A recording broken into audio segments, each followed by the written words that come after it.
بنده عادل مقتدر، فرزند دوست محمد، ساکن خود پیشینم و متولد شده و پرورش یافته خود پیشینم.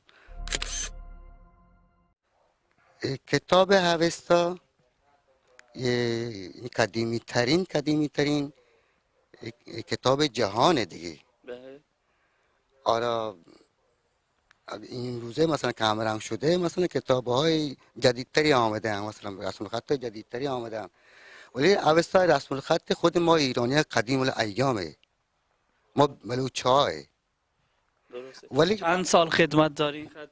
این نزدیک 4000 سال. خب اینو چجوری خودتون از کجا آوردی؟ اینو هم برای من، یعنی چجور این تحقیق کردی؟ از کجا این تحقیق کردی و چطور شد دنبال این خط رفتی؟ آره، یکی از مشکلات خودم که داشتم قانون اساسی رو میخوندم، نوشته بوده که میتونی رسم الخط مادریتون یا زبان مادریتون میتونید امکان داری، این هست که تو قانون اساسی که تو مدرسه ها تدریس بشه.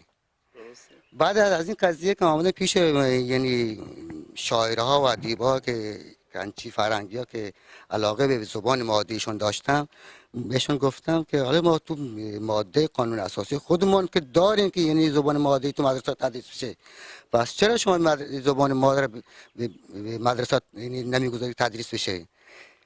اونها عرض کردن گفتن که این رسم الخطی که ما داریم این جوابگوی زبان ما نیسته، به خاطر این ما جرأت نداریم که تو آموزش پرورش اینو ببریم که مثلا که این زبان مادری ماه، تو زبان رسم الخطی نداریم ما. درست. گفتن که این همه ها دارن ولی ما بلوچا نداریم، هست همچین چیزی؟ حالا اون گفت که بحث جداگانه، ولی این زبان این رسم الخط عربی جوابگوی ما تو لحن ما نیسته. بالاخره توی از این زمینه که ما قانع شدم، رفتم دیگه دنبال از این چیزها. وقتی که قانع شدی رفتی دنبال تحقیق و بررسی. آره بله. آره، بعد تحقیقات ما متوجه شدیم که رسم الخط هوستا یعنی فراتر از اون لحنی که ما صدا میکنیم جوابگوه. درست. خب این خط رو نوشتی برای بینندگان نشون میدید؟ بله. خب این خود امضای منه. این کدوم امضا شماست؟ این امضا شما. خب اگه یه خورده تصویر نزدیکتر بیارید با.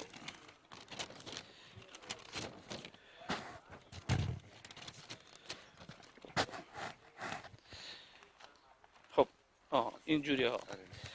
از خب. راست نوشته میشه از راست نوشته میشه. خب و جدا جدا میشن، از راست مثل انگلیسی لاتینی. این خط شبیه خط عربی میمونه، یعنی خط هندی هستش، یعنی یه جوری که اون هندی از سانسکریت گرفته. از چیز اون سانسکریته. سانسکریت. آره. این از اوستا گرفته. این از اوستا. یعنی اینا الان اینا بلوچی. هر دو تا کتاب همجوارن. این خط الان بلوچی میتونی بخونید؟ راحت میتونه. همین آره همینجوری بخونید چی نوشته. میخونم؟ از همون اول بخون. آها. کارا پا شرین ورا بکنه این چوبی نیم کار تا کتک. خب این کارا تو شهری انجام میده چوبی تا نیم کار کتک. این همشه بشه. بعدی قدرت چه بی نیازیه. درسته.